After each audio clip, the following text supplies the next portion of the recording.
The chill of the basement morgue was a familiar embrace, a constant against the humid world outside. My breath plumed faintly in the frigid air, a ghost of my own vitality in this realm of the departed. Above me, the pipes dripped with a rhythmic tink-tink-tink, an incessant counterpoint to the low hum of the refrigeration units. The fluorescent flicker, a sickly yellow-white, cast long, wavering shadows across the tiled floor, making the already stark environment feel even more desolate. I adjusted the surgical lamp, its beam cutting through the gloom to illuminate the pale, still form on the stainless steel table. Victor Thorne, a titan of industry, barely 50, in seemingly robust health. His death had been swift, attributed by the first responders and the attending medical staff to a sudden, massive cardiac event. A tragic, albeit common, end for men of his stature, driven by ambition and high-stakes stress. But common didn't always mean natural, and my gut, a well-honed instrument after years of sifting through the detritus of life and death, was already humming a different tune. "Just a formality, Kai," the medical examiner had grumbled earlier, a man whose tenure here predated the invention of half the equipment in the room. His voice, thick with impatience, still echoed in my ears. "Clear cut. Heart attack. Family wants him released quickly. Minimal fuss." Minimal fuss. That was the phrase that always made my hackles rise. Death rarely obliged minimal fuss, especially when it involved someone like Victor Thorne. I pulled on a fresh pair of nitrile gloves, the material snapping tight against my skin, a second skin for a job that often felt like peeling back layers of truth. My initial external examination began, a slow, methodical sweep of his body. The general presentation was, indeed, consistent with a sudden cardiac arrest. No obvious trauma, no defensive wounds, no signs of struggle. His complexion was pallid as expected, and post-mortem lividity was present, a purplish mottling on his back where blood had settled due to gravity. All textbook. But I wasn't here for textbook. I was here for the footnotes, the anomalies, the barely perceptible deviations that spoke volumes. I leaned closer, my gaze tracing the delicate capillaries beneath his skin. My eyes, trained to spot the minutiae, lingered on his nail beds. They weren't cyanotic, not the deep blue-purple of oxygen deprivation. Instead, there was a faint, almost ethereal bluish tint, a luminescence that seemed to emanate from within rather than a surface discoloration. It was subtle, so subtle I almost dismissed it as a trick of the flickering lights, but I'd seen enough bodies to know when something was off. It wasn't a definitive clue, not yet, but it was a quiet hum beneath the routine. I moved to his hands, lifting one. His fingers were long, the nails neatly trimmed, a testament to a life of privilege. I gently flexed his wrist, then his elbow. Rigor mortis was fully established, as expected for the time elapsed since death. But as I palpated the musculature of his forearm, there was a peculiar tautness, a firmness that felt less like the natural stiffening of death, and more like an underlying tension. I ran my gloved thumb over the skin, noting a slight, almost waxy sheen that didn't quite fit. Really going to dissect this one?" The medical examiner's voice boomed from the doorway, startling me. He stood there, arms crossed, a clipboard tucked under one arm. His lab coat, usually pristine, had a faint coffee stain on the lapel. He clearly thought this was a waste of time. I straightened, turning slightly. "Routine procedure, sir, especially given the profile of the deceased."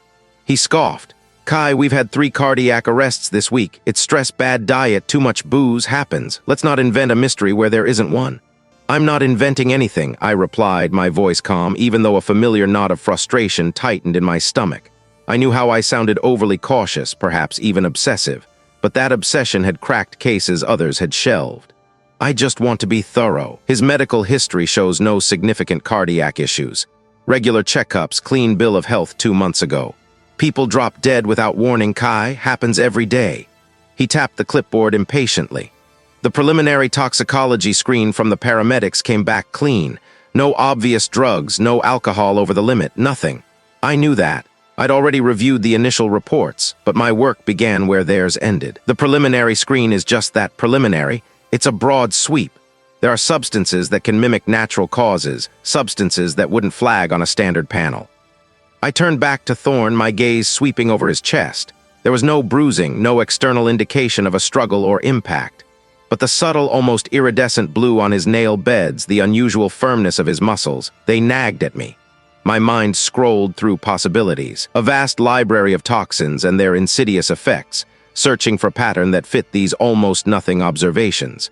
It felt like trying to hear a whisper in a hurricane. "I'd like to run a full, extended toxicological panel. I stated, turning to face the medical examiner directly. Tissue samples, vitreous humor, a more comprehensive blood and urine screen.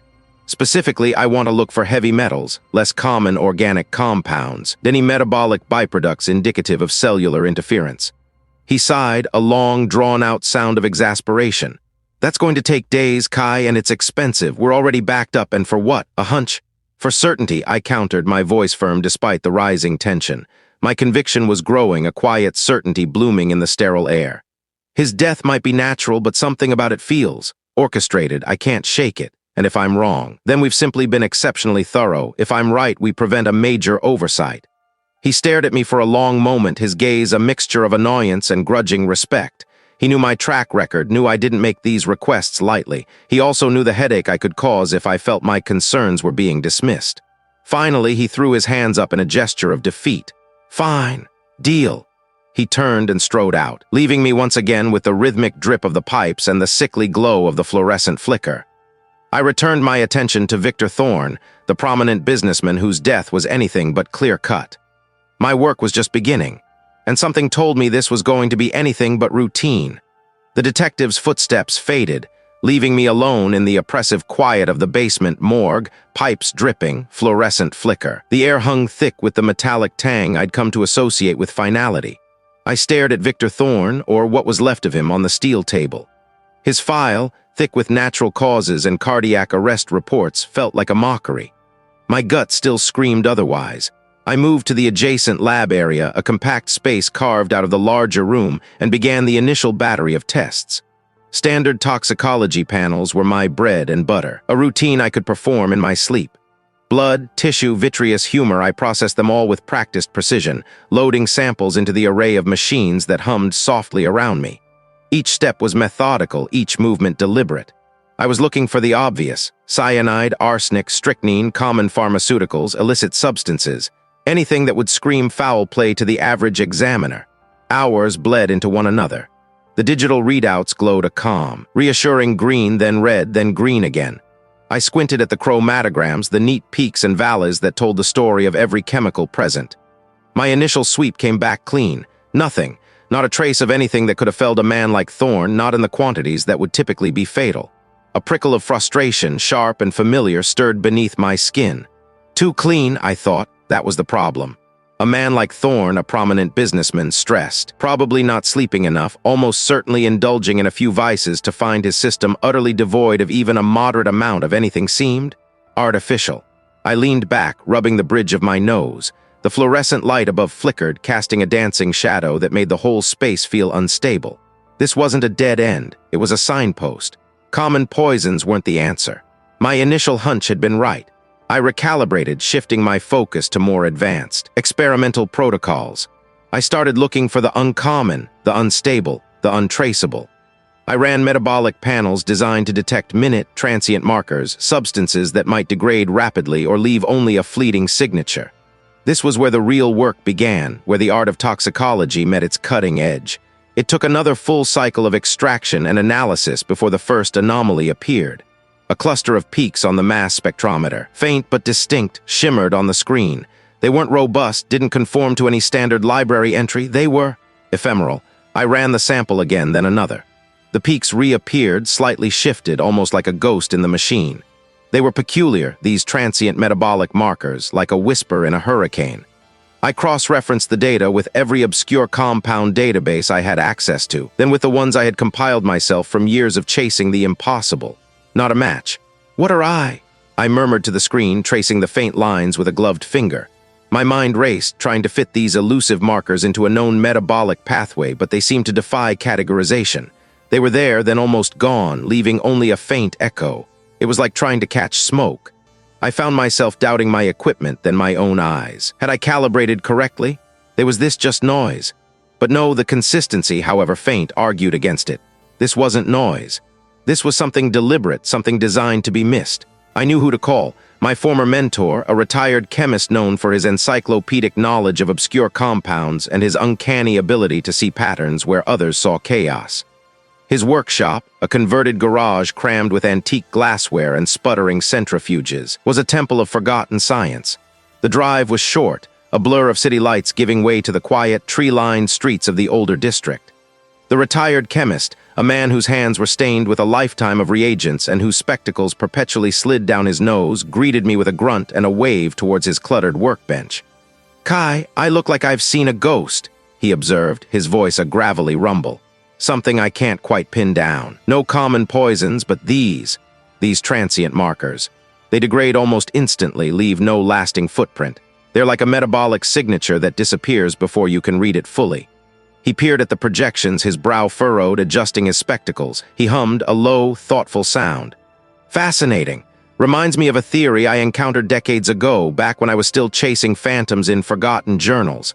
There was talk of a class of compounds, synthetic, highly unstable, designed to bypass conventional detection methods by rapidly metabolizing into inert natural substances, like a biological disappearing ink." "Biological disappearing ink?" I echoed, my mind latching onto the phrase. "You mean something designed to mimic a natural breakdown product?" "Precisely. The idea was to create a substance that would trigger a specific physiological response, say cardiac arrest, then break down into something indistinguishable from normal waste products. The theory was never fully proven, mostly because the compounds were so difficult to synthesize, let alone detect. They called them echotoxins because they left only an echo of their presence." He tapped the screen. "These peaks, they do look like echoes, faint, almost gone, but still there if you know what you're looking for." My heart hammered a slow, heavy rhythm against my ribs. An echotoxin. It was obscure, almost mythical, but it fit. It fit perfectly. Armed with this obscure lead, I returned to my lab and compiled a preliminary report. I highlighted the peculiar markers, the lack of common poisons, and the possibility of an echotoxin. I knew it was a long shot, but I had to try. I sent the report to the lead investigator, the detective who had been so quick to dismiss my initial concerns. He called me back an hour later. "Kai." His voice was flat, devoid of inflection. "I've read your report. You're saying Victor Thorne died of a ghost toxin. I'm saying the toxicology is inconclusive based on standard tests, but there are highly unusual metabolic markers that suggest a rapidly degrading compound. It's not a ghost, it's a meticulously hidden substance." I tried to keep my voice even professional. "Look, Kai, I appreciate your thoroughness, I really do. But unusual metabolic markers and rapidly degrading compounds aren't going to stand up in court. We have a clear cause of death, signed off by the chief examiner, cardiac arrest, natural causes. We can't chase phantoms because a few squiggly lines on your machine don't look right." "But they don't look right. This isn't just noise, detective. These are consistent anomalies. If this were a natural death, his system wouldn't be this. Clean. Clean or not. We have a ruling. Unless you can give me something concrete, something quantifiable, something that screams poison, we're sticking with natural causes. We have limited resources, Kai. We can't afford to go down every rabbit hole." His tone left no room for argument. The line went dead, dismissed. Again, the skepticism was a heavy cloak, threatening to smother the fragile spark of my discovery. They wanted proof in black and white, a smoking gun. But this killer, if my suspicions were correct, didn't leave smoking guns. I looked back at Thorne's file, then at the faint, shimmering peaks on my screen. Natural causes, my gut twisted. They were wrong. I knew they were wrong. The retired chemist's words echoed in my mind, "If you know what you're looking for." I had to know, I would know, this was just the beginning. The detective's dismissive click still echoed in my ears, a phantom ring against the quiet hum of my lab. Natural causes. The words felt like a physical blow, a dismissal not just of my findings, but of the unsettling whisper in my gut. I stared at the faint, almost imperceptible cellular breakdown on the monitor, a pattern so subtle it was practically invisible to the untrained eye. It screamed poison, but a ghost of one, a phantom killer leaving no trace a standard panel could pick up. I was still rerunning analyses, tweaking parameters, trying to coax a confession from the sample when the news ticker on the lab's communal screen caught my eye. "Prominent lawyer dies suddenly, apparent heart attack." My breath hitched. The accompanying photo showed a woman with sharp, intelligent eyes, a faint smile playing on her lips. The lawyer. My mind immediately went back to the first victim, a local politician, also prominent, also an apparent heart attack. A cold dread settled in my stomach, turning my coffee into a bitter sludge. I picked up the phone, my fingers flying over the keypad before I could second-guess myself. "Get me the detective," I barked into the receiver. A moment later, his gruff voice came through. "Kai, what now? I thought we were done with that rabbit hole." "Another one," I said, my voice tight with an urgency I hoped he'd hear. The lawyer, I'm telling you, this isn't a coincidence. The symptoms, the profile, the suddenness. It's too similar. Similar to what? A heart attack. Kai, thousands of people have heart attacks. He was under stress, a high-profile case, long hours, it happens. His tone was already weary, already shutting me down. No, I insisted, my grip tightening on the phone. The first victim, remember the subtle cellular distress I mentioned, the almost imperceptible mitochondrial dysfunction, the way the cellular respiration was just off. I'm willing to bet money we'll see the exact same thing here. It's not a heart attack. It's something else, something designed to mimic it, something designed to be missed. There was a beat of silence on the other end, long enough for me to imagine him running a hand over his tired face. Kai, you're talking about a ghost in the machine. We have a medical examiner's report. Time of death, cause of death. It's conclusive. It's convenient, I shot back, frustration bubbling. It's convenient for someone who doesn't want to look closer. Send me the samples. Let me see the body, please. Give me a chance to prove it before another prominent individual drops dead of natural causes. I could practically hear him sigh, a sound of defeat more than agreement. Fine, Kai, but this is it. One more look. If you don't find anything concrete, anything that screams poison, we close both files. Understood? Understood, I said, a flicker of triumph battling the gnawing anxiety. It wasn't a full victory, but it was enough for now. Hours later, the stale, metallic scent of the basement morgue, pipes dripping a slow, rhythmic tattoo, filled my lungs. The lawyer, now just the deceased, lay before me covered by a sheet. I pulled it back, my gaze immediately going to her face, searching for the telltale signs I'd seen before. Her skin had a faint, almost translucent pallor, not the typical flush of cardiac arrest. Her lips, though, were a subtle shade of bluish purple, a cyanosis that was a little too pronounced, a little too even. It was as if her body had shut down molecule by molecule while her mind was still screaming. Same thing, I murmured to the silent room, the words tasting like ash. My gloved fingers traced the faint modeling on her extremities. Not dramatic, not obvious, but present. A pattern, a signature. This wasn't a random event. This was calculated. I meticulously collected samples, my mind already running through the complex array of tests I'd need to perform. Standard toxicology would yield nothing, I knew that. I'd have to go deeper, look for metabolic markers, enzyme inhibitors, anything that could subtly disrupt the body's energy production without leaving a chemical fingerprint. It felt like chasing smoke, but the evidence, however subtle, was mounting. While the initial processing ran its course, I retreated to a small, cramped office space adjacent to the lab, pulling up public records on the lawyer. Elena Rossi, according to the news, a sharp mind known for her tenacity. She specialized in corporate law, particularly complex white-collar cases. I scrolled through her recent cases looking for anything that stood out. High-stakes litigation, a few environmental lawsuits, nothing immediately screaming targeted murder. Then I saw it. A name. Not a client, not an opposing counsel, but a tangential mention in an old article, a list of individuals who had been interviewed during a preliminary investigation into a real estate development scandal years ago. The real estate development, the one tied to the disappearance. My sister's friend. Years ago, my sister's best friend, a bright, ambitious young woman, had vanished without a trace. The case, though never officially closed, had become one of those haunting, unsolved mysteries. And here, in the background of Elena Rossi's professional life, was a faint echo of it. She hadn't been directly involved in the scandal, but her firm had represented one of the minor players, and he had been briefly interviewed as a witness. A tangential connection, yes, but enough to send a shiver down my spine. The politician had also been vaguely connected, a minor player in local zoning approvals at the time. It couldn't be a coincidence. My hands trembled as I stared at the screen, the lawyer's professional biography now taking on a sinister hue. This wasn't just a toxicological puzzle anymore. This was personal. This was a pattern, a meticulously orchestrated series of deaths, and the killer wasn't just brilliant. They were circling something or someone connected to that old, painful wound.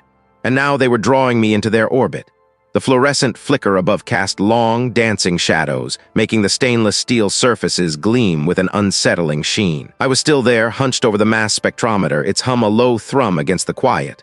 My initial victory, the small concession from the detective, felt like a distant memory, overshadowed by the enormity of what I was trying to uncover. The initial toxicology screens on the tissue samples from all 3 victims had come back clean. Too clean. It was exactly what I'd expected and precisely what gnawed at me. Every metabolic panel, every heavy metal screen, every standard drug assay nothing. The official cause of death for the first 2 remained cardiac event and respiratory failure, while the third was still logged as accidental drowning, despite my gut screaming otherwise. I leaned back, scrubbing a hand over my tired face. My eyes burned. The air in here, thick with disinfectant and something vaguely organic, felt heavy. This wasn't just a lack of evidence, it was an active concealment. Someone had designed this to be invisible. The sheer arrogance of it, the cold precision, sent a shiver down my spine. My mind raced, cycling through every obscure toxin, every theoretical compound I'd ever encountered in journals or at conferences. If it wasn't a known poison, if it wasn't leaving a trace, then it had to be something that either degraded too quickly, or more insidiously, mimicked a natural process so perfectly that the body simply absorbed or processed it without leaving a distinct signature. I pulled up the archived data, comparing the minute fluctuations in metabolites, the almost imperceptible shifts in enzyme levels. It was like trying to find a whisper in a hurricane. I ran the samples again, this time with a battery of experimental protocols, pushing the sensitivity of the instruments to their absolute limits. I was looking for aberrations, anomalies that standard screens would dismiss as noise. I wasn't just looking for something there. I was looking for something missing, or something slightly off. Days blurred into a single, continuous stretch. Coffee became my lifeblood, the sterile environment of the lab my entire world. My desk was a battlefield of printouts, cross-referenced articles, and half-eaten energy bars. I tried a novel extraction method, a complex multi-phase separation technique I'd only ever used for research, not live cases. It was a long shot, time-consuming, and resource-intensive, but I was out of standard options. The lab's budget, already stretched thin, groaned under the weight of my experimental reagents. The first hint came as a faint, almost imperceptible peak on the chromatogram, a spectral signature that didn't quite match anything in the standard libraries. It was tiny, unstable, and quickly degraded, but it was there. My breath hitched. I zoomed in, adjusting the parameters, running the sample through the high-resolution mass spectrometer again. The peak reappeared, a ghostly echo of something foreign. My heart hammered, a frantic rhythm against the quiet hum of the machines. I cross-referenced the unique spectral fingerprint with every obscure database I could access. It took another agonizing 12 hours of tweaking, rerunning, and meticulous data analysis before a match, tentative at first, then increasingly confident, solidified. It was a synthetic compound, a designer toxin. Its structure was elegantly simple, yet devastatingly effective. It was engineered to mimic a naturally occurring neurotransmitter, rapidly binding to specific receptors in the cardiovascular system, inducing a cascade of events that would present as a sudden, fatal heart attack or a massive stroke. The beauty and horror of its design was its rapid metabolization. Within hours, sometimes even minutes of administration, it broke down into inert, common byproducts, leaving virtually no trace. It was the perfect ghost, a silent killer designed for undetectable post-mortem analysis. This wasn't just a random act. This was deliberate, sophisticated, and terrifyingly intelligent. Just as I was about to dive deeper into the compound's precise mechanism, the door to the lab slid open with a soft hiss. The superior, a man whose patience was as thin as his hair, stood framed in the doorway, his expression a familiar blend of annoyance and expectation. "Kai," he said, his voice flat. "Any progress on those unusual cases? We're getting pushback from the commissioner's office. They want these closed." "Yesterday." I straightened, turning from the glowing screen. "I believe I've identified a synthetic compound, a designer toxin." My voice was steady despite the adrenaline coursing through me. "It mimics natural physiological events, specifically cardiac arrest, and is designed for rapid degradation post-mortem. That's why the initial screens were clean." He raised an eyebrow, a skeptical glint in his eyes. "A designer toxin? You're sure? We don't have the budget for speculative research, Kai. Our equipment isn't set up for chasing phantoms. The official reports are already filed, natural causes." "The official reports are wrong," I countered, my jaw tight. "I've run experimental protocols. The spectral signature is clear if faint. It's a novel compound, exceptionally rare. But it's there, it explains everything." He sighed, running a hand over his balding head. "Clear but faint, novel compound. Kai, we need something definitive, something that can stand up in court, not a theory based on a ghostly echo. You know how these things go. Without a definitive, quantifiable amount of a known substance, it's just conjecture. And we can't afford conjecture right now." He wasn't malicious, just pragmatic, focused on the bottom line and avoiding controversy. But his pragmatism was a brick wall against the truth. "I need more time," I insisted, my voice hardening. "And I need access to more specialized reagents, maybe an external lab for confirmation. This isn't conjecture. This is a brilliant, ruthless killer, and if we don't identify this, they'll just keep doing it. He stared at me for a long moment, his gaze unreadable. I have 24 hours, Kai. 24 hours to give me something concrete, something that isn't going to raise more questions than answers. Otherwise, these cases are closed. Officially closed. Do I understand? I understood perfectly. I had a name for the ghost, but now I had to prove it existed to people who didn't want to believe. The tension in the room was palpable, a silent battle of wills. I nodded slowly, my eyes meeting his. Understood. He turned and left, the door hissing shut behind him, leaving me alone once more with the humming machines and the flickering light. 24 hours. It wasn't nearly enough, but it was all I had. I looked back at the screen at the faint, defiant peak of the synthetic killer. It was there, I knew it, and I would make them see it too. The air in the basement morgue, pipes dripping, fluorescent flicker casting long, shifting shadows, felt like a shroud. 24 hours, that was the deadline. The detective's words echoed in my head, a constant drumbeat against the hum of the machines. I'd spent the last 12 of those hours hunched over the mass spectrometer, coaxing out every last molecule, every whisper of the synthetic killer I knew was there. My eyes burned, gritty from staring at screens, but a fierce determination kept the exhaustion at bay. But I had a hunch. A gut feeling honed by years of sifting through the invisible. This wasn't a natural compound, not something the body could break down or disguise. It was designed, and designed things always left a signature, however faint. I'd run a series of increasingly aggressive extraction protocols, pushing the samples to their limits, then feeding the concentrates back into the machine. The first few passes yielded nothing new, just the usual biological noise. But then a subtle shift, a ghost of a peak, a mere flicker on the baseline. I zoomed in, adjusted parameters, pushed the resolution higher than recommended. The machine whined in protest, a symphony of delicate mechanics under strain. And then it solidified. A distinct, albeit minute, peak emerged, sharp and precise. It wasn't one of the known heavy metals, not a common pesticide, not even a variant of the usual nerve agents. This was something else entirely. Its molecular weight was complex, its fragmentation pattern unique. My breath hitched. This wasn't just a synthetic toxin. It was a highly specialized synthetic neurotoxin. The name, when my internal database finally coughed it up after cross-referencing against obscure chemical libraries, hit me with the force of a physical blow. Aconitine mimetic synthetic. It was a class I'd only ever read about in theoretical papers, compounds designed to mimic the devastating effects of natural toxins like aconitine, but with altered structures to evade detection. This particular variant, the database indicated, was known only by a cryptic alphanumeric designation, Project Chimera 7. My hands trembled as I pulled up the sparse information available. Project Chimera 7, experimental, never approved for human use. Designed for what? The database entry was frustratingly vague, citing neurological research and therapeutic potential euphemisms for something far more sinister, I was sure. The development company listed was a name I vaguely recognized from an old industry report, Viridian Pharmaceuticals. They had been a mid-sized player known for pushing boundaries in neurological drug development before they were acquired and dissolved decades ago. Viridian. The name prickled at the back of my mind, a faint echo from a place I didn't want to revisit. I pushed it aside, focusing on the toxin itself. Who would create something like this and why? More importantly, who would use it? The precision, the undetectable nature. It spoke of a mind that was both brilliant and utterly ruthless. I started digging deeper into Viridian Pharmaceuticals.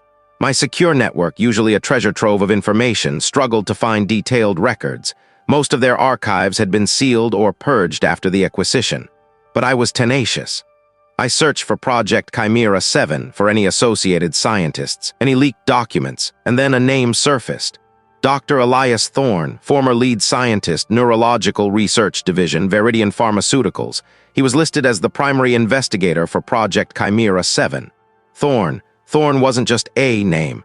He was a name that had surfaced peripherally during the investigation into the disappearance of my sister's friend, Lily, decades ago.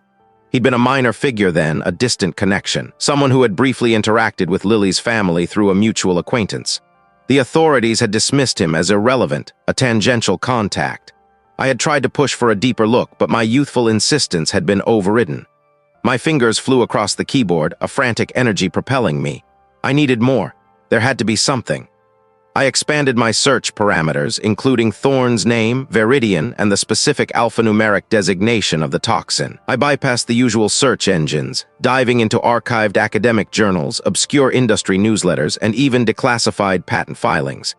It was in a scanned, low-resolution PDF of a forgotten scientific symposium from 40 years ago that I found it. An abstract, barely 2 paragraphs long, attributed to Dr. The title was innocuous: Novel Approaches to Neurotransmitter Modulation. But the content, our preliminary research into aconitine mimetic synthetics, specifically Project Chimera 7, demonstrates remarkable efficacy in targeted neurological disruption. Early animal trials indicate a rapid onset of systemic failure with minimal discernible residue, offering potential for highly controlled, time-delayed applications. Time-delayed applications, minimal discernible residue. The words screamed at me from the grainy page. It was all there. This wasn't just a toxin. It was a ghost designed to leave no trace, to mimic natural causes and the timeline. 40 years ago, the exact period when Lily vanished. The implications slammed into me, knocking the air from my lungs. The one that had shattered my family, the one that had driven me into forensic toxicology, the one that had haunted my waking hours and infiltrated my nightmares for decades. Could it be? Could this highly specialized, almost mythical neurotoxin, developed by a man I vaguely remembered from the fringes of Lily's disappearance, be the weapon behind these recent, seemingly unrelated deaths? And if so, why now? Why resurface after all this time? A wave of nausea washed over me. The detective had given me 24 hours. I'd used half of them to find the poison. Now, the other half would be spent confronting a truth far more terrifying than I could have imagined. This wasn't just about identifying a killer. It was about finally understanding what happened to Lily. The basement morgue, pipes dripping, fluorescent flicker, suddenly felt like a tomb. My tomb if I wasn't careful. The words, minimal discernible residue, time-delayed applications, echoed in the stale air of the basement morgue, pipes dripping a relentless, rhythmic counterpoint to the frantic thrumming in my ears. The fluorescent flicker above cast a sickly yellow glow on the grainy printout still clutched in my hand, each pixelated letter a cold, hard truth. 40 years. Lily. The implication was a physical blow, leaving me breathless against the cold steel of a nearby examination table. This wasn't just a hunch anymore. It was a terrifyingly precise blueprint. A ghost toxin designed to vanish, to mimic nature's cruel hand. It was the ultimate weapon for a killer who understood not just chemistry, but time itself. And it pointed directly to the past, to the raw, unhealed wound of Lily's disappearance. My Lily. My official report on the current victims, the ones that started this whole nightmare, would be submitted by morning. It would detail the unique degradation pattern, the minute traces I'd painstakingly identified. Not yet. Not without proof that would stand up to the kind of scrutiny I knew would follow. The kind of scrutiny that had failed Lily all those years ago. I pushed away from the table, the metallic clang echoing too loudly in the quiet space. The official channels had failed then, and they would fail again if I didn't have something undeniable. My hands trembled slightly as I reached for my worn satchel, pulling out a small, encrypted tablet. Official channels be damned. This was personal. I had access, through a carefully cultivated network of former colleagues and a few ethically dubious favors, to the archived files of the original investigation. Not the sanitized public record, but the raw, unedited reports, the evidence logs, the witness statements. It was a digital labyrinth, but I knew its paths. I poured myself a mug of lukewarm coffee, the bitterness a welcome jolt. For the next 5 hours, I was lost in the past. I sifted through scanned images of Lily's personal effects, a faded cotton dress, a leather-bound diary, a handful of soil samples from the last known location. My heart ached with every click, every zoom into a detail that had been dismissed as irrelevant back then. I wasn't looking for the toxin itself, not directly. 40 years would have erased most traces. I was looking for its precursors, or for any unusual degradation patterns that might have been misinterpreted. The chemical structure of the current toxin was subtle, elegant in its cruelty. It hinted at a specific family of compounds, industrial byproducts perhaps, or even certain botanical extracts, all modified to be time-released and almost impossible to detect post-mortem. My eyes burned as I examined microscopic photos of the dress fabric. A faint discoloration, dismissed as mildew. A tiny, almost invisible crystalline residue in the soil sample, logged as unknown mineral. Back then, without the advanced spectrometry we had now, it would have been impossible to identify. But now, with my knowledge of the current poison, these anomalies screamed at me. This wasn't just a ghost, it was a ghost I knew. Next, the suspect. The original investigation had circled around a prominent figure, a local industrialist whose alibi had been airtight, bolstered by powerful connections. I remembered the detective's frustrated sigh, the look in his eyes that said, "I know, but I can't prove it." I moved to open-source intelligence, a skill I'd honed over years of digging into obscure cases. Old newspaper archives, corporate records, property deeds. I cross-referenced the industrialist's past holdings with the current victims. The first victim, a retired accountant, had once handled the industrialist's offshore accounts. The second, a former journalist, had penned a scathing exposé on the industrialist's environmental practices, an article that had mysteriously vanished from most online archives. The third, a socialite, had been a key witness in a minor civil suit against the industrialist's family, a suit that had been quietly settled. It was all circumstantial, a web of faint threads, but they converged with sickening precision. My fingers hovered over the keyboard. This was dangerous. If I was right, I was poking a hornet's nest that had been dormant for decades, and the hornets were still very much alive. A knock at my apartment door made me jump, nearly dropping the tablet. I froze, my heart racing. Who would be here at this hour? I peered through the peephole. It was the lead detective on the current cases, his face a grim mask in the dim hallway light. I opened the door, a wave of apprehension washing over me. "Detective," I managed, my voice raspy. He stepped inside, his gaze sweeping over my cluttered apartment, the glowing tablet on the table. He didn't miss a thing. "I've been quiet, Kai, too quiet. My report came in, it's thorough." He paused, his eyes narrowing slightly. "But it feels like there's a second report I haven't written yet." I swallowed, unsure how much to reveal. "What makes I say that?" "My eyes, for one, and the way I've been working, like a woman possessed. I see something no one else does. Don't I?" He moved closer, his voice dropping. I looked into the journalist, the one from the second case, her old exposé. I found some old microfiche copies. It wasn't just environmental practices. He was digging into a missing persons case from 40 years ago. A young woman, Lily. My breath hitched. He knew. He had connected it himself. "I thought it was a coincidence at first," he continued, his voice low and cautious. "But then I remembered the way I reacted to the original incident reports. And now, this." He gestured vaguely to the tablet. "I read off the books, aren't I? Chasing ghosts." I nodded slowly, a tremor running through me. "It's not ghosts, detective, it's a pattern, a signature, and it started 40 years ago." He studied me for a long moment, his expression unreadable. Then he let out a slow sigh. "Look, Kai, officially I can't condone this." Unofficially, he reached into his jacket pocket and pulled out a small encrypted thumb drive. "I've got a contact in the municipal archives.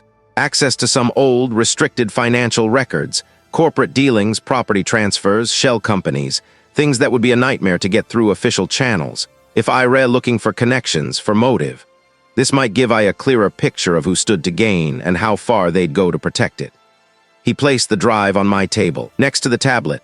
His eyes met mine, a flicker of something akin to shared understanding or perhaps just a weary resignation passing between us. "But if this blows up, Kai, I ray on my own."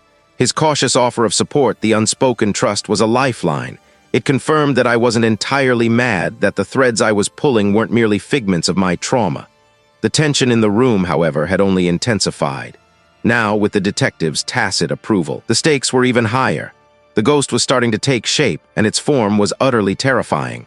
The chill in the basement morgue was a constant companion, a damp shroud that seeped into my bones no matter how many layers I wore. Tonight, it felt heavier, colder, the air thick with the metallic tang I'd come to associate with the space. Above me, the skeletal network of pipes groaned and shuddered, a steady, uneven drip echoing from somewhere in the ceiling, a rhythmic counterpoint to the insistent hum of the ancient fluorescent lights. It was a place designed to make I feel isolated, and right now, that suited me just fine. I hunched over a battered laptop, its screen a defiant glow in the gloom, surrounded by printouts and a scattering of my own handwritten notes. My fingers ached from hours of typing, sifting through digital archives I'd managed to access through a forgotten backdoor in the system. My focus was on the pharmaceutical company, the one linked, however tenuously, to the obscure chemical compound I suspected was the weapon. The initial search had been a slow grind, navigating outdated interfaces and broken links, but then I found it.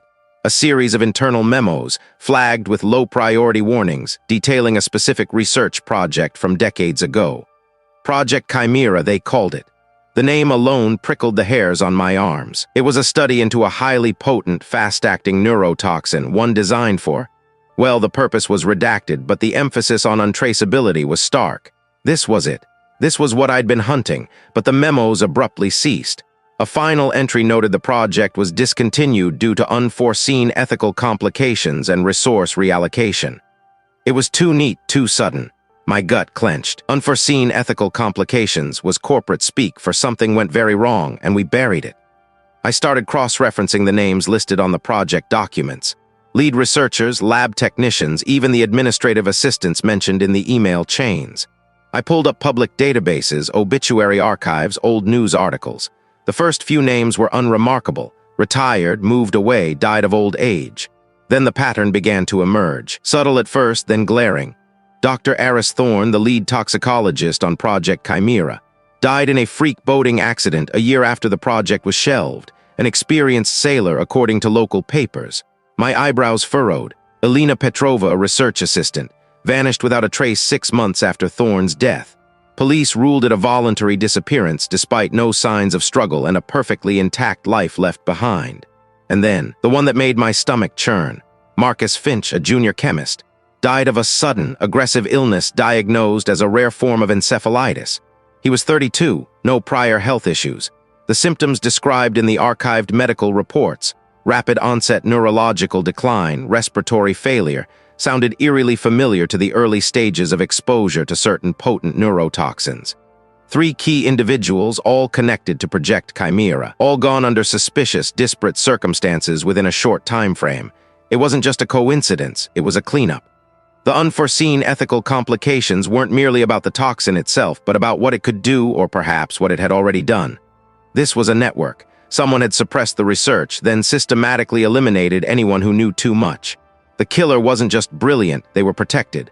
Protected by power, by influence, perhaps even by the very institutions meant to deliver justice. It was a sickening thought, a vast, suffocating web of corruption that stretched further than I'd ever imagined. For a fleeting moment, a sliver of doubt snaked into my mind. Was I overthinking this, connecting threads that weren't truly linked just because I wanted them to be? The trauma of the past, the gnawing need for answers, could it be twisting my perception? But then I looked at the names, the dates, the stark, unsettling pattern. No, this wasn't paranoia. This was a blueprint. I rubbed my tired eyes, the fluorescent flicker making them ache. I needed to print these documents, secure them. Before I could even reach for the printer, my phone, resting beside the laptop, buzzed with an incoming text. An unknown number. My heart gave an uncomfortable thump against my ribs. I picked it up, my thumb hovering over the screen, for my own good. My breath caught. The words hung in the air, heavy and menacing. They knew my name. They knew I was digging. The killer wasn't just aware, they were watching, they were close. I was no longer just investigating, I was directly in their crosshairs. The game had just escalated, and I was holding a hand I didn't know how to play. The metallic tang of the basement morgue, pipes dripping, fluorescent flicker, did little to soothe the gnawing dread that had settled deep in my gut. The killer knew my name. The words echoed, a phantom whisper in the chilly air. Every shadow seemed to stretch, to hold a hidden observer. My own reflection in the polished steel of a nearby gurney seemed distorted, a stranger with wide, haunted eyes. I'd spent the last few hours in a furious, almost desperate attempt to re-verify every last finding. The initial analysis, the reruns, the cross-referencing with archived cases, it all pointed to the same insidious truth. My meticulous reports detailing the subtle, undetectable poison were watertight, or so I thought. I pushed open the heavy door to my isolated lab, the hum of the ventilation system a familiar drone against the backdrop of the building's old pipes. My hand trembled slightly as I keyed in the access code. The steel door hissed open, releasing a cloud of frigid air. My gaze swept over the labeled containers, a methodical inventory I could perform in my sleep, but something was off. A gap. My breath hitched. I checked again, my fingers fumbling through the other samples, my mind racing. No, they weren't just misplaced. They were gone. This wasn't an accident. This was deliberate. My blood, usually calm and analytical, began to thrum with a furious energy. Who, how, and why my samples? Just as I was about to call security, the lab door swung open. Beside him stood a junior analyst, his gaze fixed firmly on his shoes. "Kai," the director began, his voice surprisingly calm, almost too calm. "A word, if I please." I straightened, trying to project an air of composure I didn't feel. "Director, I was just about to report a security breach. My samples for the unexplained fatalities case are missing." His eyebrows arched, a subtle, almost imperceptible shift. Missing, I say? Interesting, because a formal complaint has just been lodged against I. My stomach clenched. A complaint for what? For fabricating evidence, he stated flatly, his gaze unwavering. And for unauthorized access to secured archives. He gestured to the junior analyst, who finally looked up, his face pale. Our colleague here reported seeing I in the archives late last night after hours, and then this morning a discrepancy was noted in the chain of custody for the very samples I've been so insistent about. That's absurd, I retorted, my voice sharper than I intended. I was in the archives, yes, cross-referencing old case files, with permission, and I absolutely did not fabricate anything. My findings are sound. Someone is trying to sabotage my investigation. The director sighed, a weary sound. Sabotage, Kai, or a desperate attempt to shore up an increasingly outlandish theory? He walked over to my workbench, his fingers brushing against a stack of my research notes. My theories, while imaginative, have yet to yield anything concrete that stands up to independent scrutiny. And now with these irregularities, I'm afraid I have no choice. Effective immediately, I am suspended from this investigation. All my current cases are being reassigned, and my access to the labs and archives is revoked until further notice. The words hit me like a physical blow. Suspended, revoked. It wasn't just my reputation on the line, it was the entire investigation. And Kai, I suggest you take some time off, reevaluate your priorities. As I stood there, stunned, the director turned to leave, but just before he reached the door, the junior analyst, still pale, cleared his throat. Director, he mumbled, there's also this. He held out a small, clear plastic evidence bag. Inside, nestled on a piece of gauze, was a single, tarnished silver locket. It was old, intricately engraved, and unmistakable. My breath caught. It was my locket, the one my grandmother had given me, the one I hadn't seen since it went missing from my apartment almost a year ago. It was a deeply personal item. Its sudden reappearance here in my lab, being presented as evidence by a colleague who was clearly intimidated, sent a fresh wave of ice through me. This was found tucked away in your personal locker, Kai, the junior analyst said, his voice barely audible, along with a set of keys to the director's private office. My mind reeled, my locket, keys to the director's office. This wasn't just discrediting me, this was framing me. For theft, for unauthorized access, for anything they could throw at me. The killer wasn't just watching, they were actively planting evidence, twisting the narrative, making me look like the culprit. Wait, I replied, my voice gaining strength, cutting through the haze of shock. I stepped forward, my eyes narrowing at the locket. That's my locket, yes, but look closely. I pointed to a tiny, almost imperceptible scratch on the silver right above the clasp. I had that locket for years. It never had that scratch, and the engraving, it's slightly off, a replica. The director paused, turning back. The junior analyst looked confused. It's a fake, I stated, my resolve solidifying. A very good fake, but a fake nonetheless, and I'm willing to bet those keys aren't real either, or they're copies. This isn't just about discrediting my work. Someone is trying to frame me, director. This is the killer's next move. They're not just threatening, they're attacking. And if you let them succeed, you're not just suspending me, you're giving them free rein to continue. The director's gaze flickered between my face, the locket, and the junior analyst. For a fleeting moment, I saw a flicker of doubt in his eyes, a crack in his carefully constructed neutrality. Now, my heart hammered. But it wasn't fear. They could take my lab, they could take my access, but they couldn't take my knowledge. The killer might have thought they'd won, might have believed they'd buried me. But they had just given me a very clear, very personal reason to fight back. And I knew with absolute certainty that the real locket, the real keys, and the real truth were still out there, waiting for me to find them. They had no idea who they were dealing with. The cold, hard anger from before hadn't dulled. It had solidified into a bedrock beneath my resolve. They thought they'd cut me off, stranded me in the wilderness without my tools. They were wrong. My mind was my lab, and my hands, though shaking slightly from lack of sleep and too much caffeine, were still calibrated instruments. My colleague met me under the cover of a moonless night, the kind of darkness that swallowed streetlights whole. We exchanged a silent nod, a shared understanding of the tightrope we were walking. His expression was grim, a mirror of the anxiety that had been gnawing at my gut, but there was also a spark of defiance. He pushed a heavy duffel bag across the worn pavement. Inside, carefully padded, were the remnants of my research slides I'd prepared, printouts of spectral analyses, even a few vials of the degraded samples I'd been working on, rescued from the disposal bin just hours before. Our makeshift sanctuary was an old, disused section of the basement morgue, pipes dripping, fluorescent flicker casting a sickly yellow glow over the stainless steel tables. The air was thick with the faint, metallic scent of disinfectant and something older, more stagnant. It was far from ideal, but it was private, and for now it was ours. I spread out my meager supplies. A portable microscope, a small spectrometer I'd borrowed, or rather, liberated from a storage closet, and my own meticulously organized notes. The challenge was immense. The toxin was subtle, designed to mimic natural degradation or common accidents. In fresh samples, I'd barely caught it. Now, with samples days, weeks, even decades old, the task felt Sisyphean. "What are we looking for?" my colleague asked, his breath misting slightly in the cool air. He pulled on a pair of latex gloves, ready to assist. "Not the toxin itself. Not directly," I explained, adjusting the focus on a slide containing a sliver of tissue from the most recent victim. "It metabolizes quickly, degrades even faster, but it leaves a signature. A byproduct, a specific interaction with cellular structures that isn't supposed to be there.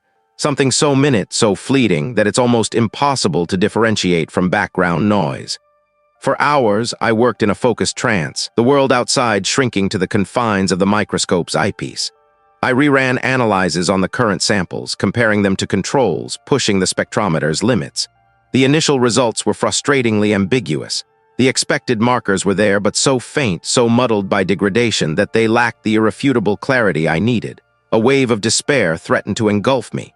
Had I been wrong? Was I chasing a phantom, a delusion born of my own trauma? The thought was a bitter bile in my throat. All this, the risk, the betrayal, for nothing. My hands paused over the equipment, my gaze drifting to the silent, sterile tables around me. No, the victims were real. The pattern was real. My gut screamed it. I took a deep, shaky breath. What if I wasn't looking for the primary signature? What if the killer was relying on a secondary effect, something that persisted longer even if it was less direct? I remembered a peculiar anomaly I'd dismissed in earlier, fresher samples, a subtle shift in protein folding, an almost imperceptible denaturing that I'd attributed to post-mortem changes. But what if it wasn't? What if it was a reaction to the toxin, a cascade effect that endured even after the toxin itself was gone? I recalibrated the spectrometer, tweaking the parameters, narrowing the focus to a specific wavelength range, a specific type of protein interaction. The fluorescent flicker overhead seemed to intensify, mocking my efforts. I placed the historical sample under the lens, my heart thrumming against my ribs. I engaged the spectrometer. The screen flickered, a jagged line appearing, then stabilizing. My breath caught. There on the spectral graph was a distinct, albeit faint, peak. It wasn't the primary marker, but it was there. The subtle protein denaturation, precisely where I'd hypothesized, just buried under layers of time and decay. The confirmation was a jolt, a surge of vindication, but it wasn't enough. I needed more, a direct link. There had been a report, an internal memo about a specialized chemical compound used in a specific industry, dismissed as irrelevant, the one that was redacted. He nodded, already moving. "I have a copy. A physical one before they went fully digital. It was tucked away in an old box of hard copies, probably forgotten." He returned minutes later with a thick yellowed binder. I flipped through the pages, my fingers tracing the faded text. Page after page of technical jargon, chemical safety sheets, standard operating procedures. Then I found it. A log. Not a confession, not a smoking gun in the traditional sense, but a meticulously kept inventory log for a proprietary cleaning agent used in a high-security facility. The compound listed, with its complex chemical name, perfectly matched the unique protein denaturing signature I just confirmed. And then the kicker. It simply read, "Batch X elevated reactivity, monitor usage, dispose of residue immediately."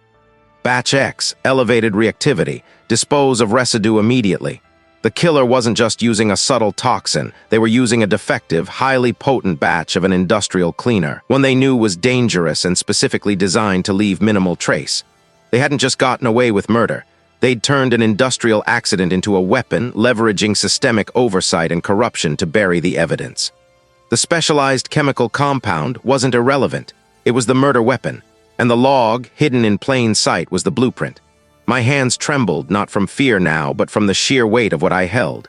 This wasn't just about one killer. It was about an entire system that had allowed this compound to be created, used, and then covered up when it proved deadly. It wasn't just the killer I was after, it was the network that had protected them for decades. I looked up at my colleague, the harsh fluorescent light glinting in my eyes.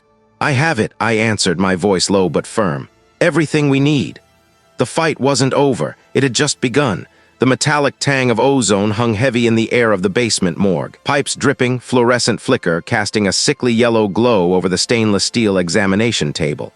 I ran a gloved hand over the cold surface, a shiver tracing its way down my spine that had nothing to do with the chill. My breath plumed in front of me, a visible testament to the frigid environment. This was where it had all started, where the initial misdirection had taken root, where I'd first felt that insidious prickle of doubt about natural causes. Now, it was where I'd make my final preparations. On a nearby cart, my evidence kits lay open, meticulously organized. Spectrometer readouts, chromatographic profiles, microscopic images, a symphony of data, all pointing to the same grim conductor. The killer hadn't just been brilliant, they had been audacious, leveraging a systemic blind spot, counting on the mundane to mask the monstrous. And for too long, they'd been right. My mind replayed the endless hours in the frustration that had nearly buckled my resolve, the way the substance had behaved, so evasive, so designed. Until the Batch X discovery. A manufacturing error, a subtle deviation in the chemical composition of an industrial cleaner, one known for its rapid degradation. But this batch, it had been a ticking bomb, highly reactive, leaving behind a unique spectral fingerprint that, to the untrained eye, was just background noise. To me, it was a scream. I remembered the initial relief, then the sudden, sickening realization. The killer knew about Batch X. They hadn't just stumbled upon an effective poison, they had specifically sought out a defective one that would leave virtually no trace because its very instability would ensure its rapid breakdown, yet would be potent enough to kill. It wasn't just murder, it was a calculated, almost arrogant exploitation of a dangerous flaw. The deeper I dug, the more I saw how this same arrogance had allowed the cold case from my past to fester, untouched for years. A tiny tremor ran through my hands as I closed the last evidence box. Was I truly ready? Had I missed anything? The weight of not just these recent victims, but of the ghosts from the past pressed down on me. What if I'd misinterpreted something? What if the executive, the one I suspected, was truly as untouchable as they seemed? The numbers didn't lie. I stripped off my gloves, the faint scent of antiseptic clinging to my skin. It was time. Asterisk, the conference room was a tableau of polished mahogany and controlled tension. A long, gleaming table dominated the space, surrounded by stern faces. The detective sat to my left, his gaze unwavering, a silent anchor. Across from us, at the head of the table, sat the executive, calm, composed, a predatory stillness in their eyes that I now recognized as barely contained contempt. Other high-ranking officials, their expressions ranging from skepticism to bored indifference, filled the remaining seats. This wasn't a press conference. It was a high-level tribunal, the kind where reputations were made or shattered, and where inconvenient truths often got buried under layers of bureaucracy. "Thank you all for attending," I began, my voice steady despite the frantic drumbeat of my own heart. I placed a sleek projector remote on the table. "We are here to revisit the recent series of deaths, initially attributed to natural causes or unfortunate accidents." I clicked the remote. The large screen behind me flickered to life, displaying a timeline of the victims, their smiling faces stark against the sterile backdrop of dates and locations. Each individual, seemingly unconnected, met their end in a manner that, on the surface, appeared unremarkable. A heart attack during a morning jog, a stroke while at their desk, a fall down a flight of stairs. I paused, letting the initial narrative sink in. However, my investigation into the toxicology reports revealed a subtle, almost imperceptible pattern, a residual anomaly, a signature that suggested something far more insidious at play. I advanced the slide. Now, complex chromatograms and mass spectrometry graphs filled the screen, an indecipherable jumble to most, but to me a precise roadmap to murder. The substance in question is an industrial cleaning agent, a specific formulation designed for rapid breakdown, leaving minimal trace evidence. I saw a flicker in the executive's eyes then, a subtle tightening around the mouth. It was enough. However, I continued, my voice gaining strength. Not all batches are created equal. Through extensive analysis, I isolated a unique variant, what we've termed Batch X. This particular batch, due to a manufacturing defect, exhibited elevated reactivity. While still designed for rapid degradation, its instability meant it left a distinct, albeit transient, spectral fingerprint. A fingerprint I found in every single victim. A murmur rippled through the room. One of the officials leaned forward, a frown creasing their brow. I read suggesting, these were not natural causes. "I am stating unequivocally that these individuals were poisoned," I countered, my gaze locking onto the executive. "And not just with any cleaner, with Batch X, a batch that was recalled due to its inherent instability and potential for harm, a recall that was, I believe, well known to a select few. The executive shifted, a small, controlled movement. Kai, this is a serious accusation. Are I suggesting a specific individual intentionally used a recalled product? I affirmed, my voice ringing with conviction. And the motive, I believe, lies in a much older case. The initial deaths were sloppy, leaving behind more robust traces that were expertly swept under the rug, but with Batch X, the killer believed they had found the perfect, untraceable weapon, undeniably present. This, I responded, pointing to the screen, is the final damning piece. A unique crystalline structure specific to the decomposition products of Batch X under physiological conditions. It was found in the deepest tissue samples, beyond where any environmental exposure could have reached. It's the killer's signature, and it's irrefutable. My eyes found the executives, their composure finally fractured, a vein throbbed in their temple. This is preposterous, they spat, their voice tight with a sudden raw edge. A smear campaign, based on some obscure chemical anomaly. You have no direct link, no motive that stands up to scrutiny. Oh, but I do, I countered, a grim satisfaction settling over me. Because the records show that Batch X was specifically ordered by my department years ago for a highly specialized, limited distribution cleaning project. And the disposal logs for the recalled batch, they vanished. Except for one small, overlooked detail. I clicked the remote one last time. The screen now displayed a digital scan of a handwritten memo dated years ago with a scrawled annotation at the bottom. Batch X, dispose of residue immediately. And beneath it, a single, unmistakable initial. The executives. A gasp went through the room. The executive's face, once a mask of control, contorted into a snarl. You're insane. That's a forgery.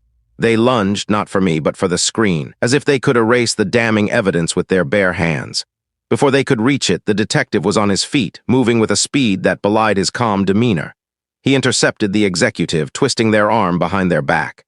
The game is over, the detective said, his voice low and firm. The executive struggled, a desperate, animalistic cry escaping their lips. You can't prove anything. The high-level officials, once skeptical, now watched with sudden horror as the executive was led away, their grand narrative of natural causes and accidents shattered by a single defective batch of industrial cleaner. I stood there, the remote still clutched in my hand, the fluorescent flicker above me seeming to pulse with a new, quiet truth. The trauma wasn't buried anymore. It was exposed, raw, and finally being addressed. I stood there, the silence in the room finally broken by the shuffle of feet and the low murmur of voices. The executive, face a mask of disbelief and betrayal, was gone, escorted out by a pair of stern-faced enforcement officers. The high-level officials, who moments ago had radiated an impenetrable aura of authority, now looked like statues carved from fear. Their grand narrative, meticulously constructed from lies and convenient omissions, had just been torn to shreds by my words, by the undeniable proof of a single defective batch of industrial cleaner. My own chest felt lighter, yet heavy all at once. The adrenaline, which had coursed through me like a powerful current, began to recede, leaving behind a profound exhaustion. But there was no time for rest. The lead investigator, a woman whose stoic demeanor had cracked with a flicker of respect during my presentation, approached me. Kai, he added, his voice low but firm. We need everything, every report, every slide, every raw data point. The prosecution will be asking for the moon, and we need to give them the stars. I nodded, already mentally cataloging the mountain of work ahead. The arrest of the executive was just the beginning. It was a crucial turning point, yes, but it was also the first stone dislodged from a much larger, more rotten edifice. The real work, the painstaking demolition of a conspiracy that had festered for years, was just starting. The next 72 hours blurred into a relentless cycle of caffeine and forensic detail. My world shrank to the sterile confines of the lab and the chilling quiet of the basement morgue, pipes dripping, fluorescent flicker. Here, surrounded by the echoes of those whose lives had been unjustly stolen, I meticulously compiled my reports. Each page was a brick in the wall of truth, built to withstand the inevitable onslaught of legal challenges. I pulled up images of cellular damage, microscopic proof of the toxin's insidious work, linking it directly to the specific chemical signature found in the defective cleaner. I cross-referenced victim profiles, work environments, and even supply chain records, demonstrating how this particular batch had been distributed and used in the exact locations where the victims had encountered it. It wasn't just about the cleaner. It was about the deliberate decision to allow it to remain in circulation, the conscious choice to ignore the warning signs, the callous disregard for human life. "This isn't just negligence, Kai," the lead investigator commented one evening, reviewing a stack of my newly printed analyses. She ran a hand through her short, practical haircut. "This is a cover-up of monumental proportions. Whoever signed off on this, whoever knew and stayed silent, this cleaner was present there too. The patterns match perfectly." A grim nod. "The chief prosecutor is already building a case for criminal negligence and conspiracy. It wasn't enough to catch the immediate killer. The true horror lay in the network of individuals who had enabled the crimes, who had put profit and reputation above human lives. This was the systemic corruption I'd always feared, the kind that had haunted my past and fueled my relentless pursuit of truth. News of the executive's arrest broke like a dam, unleashing a flood of public outrage. My small, quiet lab became a hub of activity, with various legal teams and investigative units cycling through, asking for clarifications, demanding more data, seeking my expert opinion. I saw snippets on the news channels in the break room, shocked faces, angry protests, calls for immediate reform within the regulatory bodies and the corporate sector. I just grunted, stirring sugar into the bitter liquid. I was just doing my job, following the evidence, speaking for the dead. The word hero felt too heavy, too grand for the lingering unease in my gut.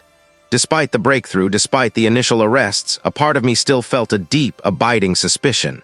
We had caught a killer, perhaps even the killer orchestrating the direct poisonings. But the larger question remained: how deep did the rot go? Was this executive truly at the top, or were they just another pawn in a much bigger, more insidious game? Could we truly dismantle the entire network of corruption? Or would this just be another temporary victory, a headline that would fade, allowing the systemic problems to regroup and resurface? I knew my work wasn't finished. Even with the arrest, even with the public outcry, the deeper mechanisms of power and cover-up were still at play. My role now was to ensure the evidence was so ironclad, so irrefutable, that no amount of legal maneuvering or political pressure could obscure the truth again. The tension hadn't dissipated. It had merely shifted, from the hunt for the killer to the battle for true accountability. And I, Kai, the meticulous forensic toxicologist, was ready for the fight. The weight of it pressed down on me, but so did the fierce, unyielding determination to see it through. The air in the courtroom pressed down on me, heavy and humid despite the air conditioning. My palms were slick, a nervous energy thrumming beneath my skin. This wasn't a lab, a place of quiet, methodical precision. This was a public arena, and every word I spoke would be dissected, judged, and weighed against the lives lost. Today it all ended one way or another. I took a deep breath, tasting the faint metallic tang of the room. This was it. MS. Kai, can you please explain your findings regarding the unique properties of the toxin you identified? The prosecutor asked, his voice calm, cutting through the low murmur of the gallery. I straightened my shoulders, gripping the edge of the witness stand. My gaze swept across the room, briefly meeting the cold, hard eyes of the killer seated at the defense table, then moving to the faces of the accomplices beside them. No flicker of remorse, just a chilling blankness. I pushed down the surge of revulsion. Focus, Kai. Certainly, I began, my voice steady, betraying none of the turmoil inside me. The substance in question, while not entirely novel in its base components, was manipulated to create a compound that exhibited an unprecedented degradation rate within human tissue. This meant that by the time standard post-mortem toxicology screenings were conducted, the active components had broken down into inert metabolites, rendering them effectively invisible. I paused, letting the information sink in. Think of it like this. Imagine a highly volatile substance that, upon contact, causes immediate and severe damage, then evaporates almost instantly, leaving behind only the residue of its container, not its active form. Conventional tests look for the active form. My team and I had to reverse engineer the degradation process to identify the ghost of the toxin, if you will, by analyzing the specific, subtle cellular damage it left behind and cross-referencing it with the inert breakdown products. I detailed the intricate process, the specialized mass spectrometry techniques, the microscopic cellular anomalies, the painstaking reconstruction of the toxin's metabolic pathway. I spoke about the specific enzyme inhibition, the cascade of organ failure, the mimicry of natural heart attacks or strokes. I showed them the visual aids, the magnified tissue samples, the chromatograms, the structural diagrams that mapped out the killer's insidious design. The methodology, I explained, was designed not just to kill, but to erase all trace of the killing. It required a deep understanding of human physiology, toxicology, and an almost artistic precision in its application. The prosecutor guided me, asking about the subtle similarities in the cellular pathology, the common thread of seemingly natural deaths among individuals connected to that long-buried scandal. I spoke of the systemic corruption, the deliberate cover-up, the way the original investigation had been derailed, the evidence suppressed. The quiet hum in the courtroom intensified as I laid bare the truth that had festered for years. The defense attorney, a sharp-suited woman with a predatory glint in her eye, tried to shake my testimony. She challenged my methods, questioned the novelty of my findings, suggested my conclusions were speculative. But I had anticipated every angle. I had prepared for weeks, rehearsing every possible scenario, reviewing every piece of data until it was etched into my memory. "My findings are not speculative, counsel," I stated, my voice firm. "They are based on empirical evidence, validated by peer review and confirmed by independent analysis. The science is unequivocal." I met her gaze, unwavering. The truth was a shield, and I wielded it with precision. Days blurred into a tense waiting game. The closing arguments, the jury's deliberation, each moment stretched, taut with anticipation. Then the verdict, guilty, on all counts. For the killer, for the accomplices who had aided and abetted, who had buried the truth for their own gain. A collective gasp, then a wave of hushed relief rippled through the gallery. Justice. It was a word I hadn't dared to fully believe in for a very long time. The weight I hadn't realized I was carrying lifted, leaving me feeling strangely light, yet utterly drained. I needed to breathe, to truly feel the air without the shadow of the past suffocating me. I drove across town, the city lights blurring into streaks of color. My destination wasn't a place of celebration, but one of quiet, personal reckoning. I found her waiting in a small, out-of-the-way cafe, tucked between a bustling bakery and a quiet bookstore. My sister. She ordered us 2 coffees, black, just the way we always liked them. I wanted to say, she began, twisting the napkin in her hands. "I know how much this took out of and I know why I did it for them, for him." Her voice cracked on the last word, referring to our father. My throat tightened. "Yeah, I managed. For him, angry at the world, we were kids." I reached across the table, taking her hand. I walled myself off for being so consumed, for not being the sister I thought I needed. "But you were just trying to survive, Kai. We both were." Tears pricked at my eyes. "I just wanted them to pay, all of them, and now they will. And you can finally breathe," she replied, a genuine smile breaking through her apprehension. "We both can." We talked for hours, sifting through the debris of our shared past, picking up the pieces and finding new ways to fit them together. There were apologies, explanations, and finally, forgiveness. It wasn't a magical fix, but it was a beginning. A true beginning for us. Later that night, long after the cafe had closed and my sister had gone home, I found myself drawn to a familiar place. Basement morgue, pipes dripping, fluorescent flicker. This was where I had found the answers, where the truth had finally revealed itself under my microscope. The work was done. The legal battle won. The personal scars, though, they would take longer to heal. But standing there in the quiet, echoing space where life's final mysteries were unraveled, I felt a profound sense of peace. The corruption had been exposed. The killer and their network had been brought to justice. And the ghosts of the past finally could rest. And maybe, just maybe, so could I. The air in the basement morgue, pipes dripping, fluorescent flicker was exactly as I remembered it from the first day I'd set foot in a lab. Cold, clinical, a metallic tang that never quite left the back of my throat. But today it felt different, less like a tomb, more like a launch pad. I ran a gloved hand over the polished steel of an empty examination table. The last case, the one that had twisted my insides into knots for months, was finally closed. The killer, precise and chillingly intelligent, was behind bars. The systemic rot that had allowed the original crime to fester for so long was being systematically unearthed, brick by painful brick. It wasn't a perfect victory, not yet, but it was a start. A real, tangible start. My methods, the ones I'd painstakingly developed in isolation, had been pivotal. The subtle changes in cellular structure, the almost imperceptible metabolic markers, they were now standard operating procedure. I'd spent the last few weeks in a blur of presentations and workshops, demonstrating how to detect the undetectable. The senior investigator, a man whose skepticism had been as thick as a lead shield initially, now nodded along during my lectures, occasionally interjecting with an impressive or groundbreaking. It felt strange. This sudden recognition, like shedding an old skin I hadn't realized was so constricting. A A colleague, a younger forensic scientist named Leo, walked in, his footsteps echoing in the cavernous space. My toxicological approach is front and center. I nodded, a small smile playing on my lips. Good, it means more people won't slip through the cracks.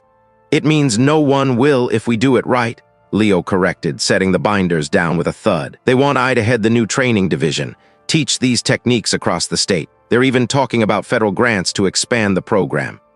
My stomach did a little flip. Head a division, train others. It was a massive leap from the quiet, meticulous work I'd always preferred.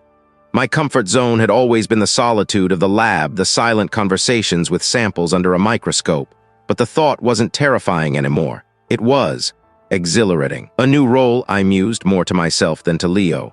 That's a lot of paperwork, he chuckled. And a lot of impact. Think about it, Kai, all those cases that were filed away as natural causes or accidents. Now they might get a second look. A real asterisk second look. He was right. The idea wasn't just about my career, it was about justice. This wasn't just about identifying poison, it was about preventing its insidious reach, about building a bulwark against future tragedies. I thought of the victims, the ones whose faces I'd only known from faded photographs, the ones whose stories I'd pieced together from chemical signatures. Their silent pleas had driven me, fueled my obsession. And now their legacy would be change. Later that afternoon, I was still in the basement morgue, pipes dripping, fluorescent flicker, but this time the silence was different. It wasn't heavy with expectation or the ghost of unanswered questions. It was a quiet hum of possibility. I wasn't examining samples. I was reviewing curriculum drafts, sketching out lesson plans. The old trauma hadn't vanished entirely, of course. Scars don't disappear, but they can fade, and the ache can lessen. I'd spent years building walls, sealing myself off, believing that isolation was the only way to protect myself from the world's harsh realities. But the past few months had shown me the folly of that. Connection, even in the professional realm, had been vital. The shared purpose, the trust I'd slowly built with others, it had been a lifeline. I looked at the notes spread across the examination table. My handwriting, usually so precise, was a little looser, more confident. The lines of my future, once rigidly defined by the boundaries of my lab, now stretched out, blurring at the edges with endless potential. I wasn't just a toxicologist anymore. I was a catalyst. The memory of long conversations, of apologies given and received, of forgiveness extended like a gentle hand, settled over me. And for me, too. The weight of the past, while still present, no longer threatened to drag me under. It had become a foundation, solid and enduring, upon which I could build something new, something better. I picked up a pen, its click echoing softly. The first module of the new training program needed a title, something bold, something that captured the essence of looking beyond the obvious. My gaze drifted to the flickering fluorescent lights, then to the intricate network of pipes overhead. The raw infrastructure of the place, exposed and functional, like truth once I stripped away the layers. Forensic toxicology, unearthing the invisible, I murmured, testing the words. Yes, that felt right. The tension wasn't gone. It was simply transformed. The tension of a new challenge, a new purpose, a future I was ready to embrace, one microscopic detail at a time. I was no longer just solving cases. I was changing the way they were solved forever. And for the first time in a long time, I felt truly, unequivocally at peace.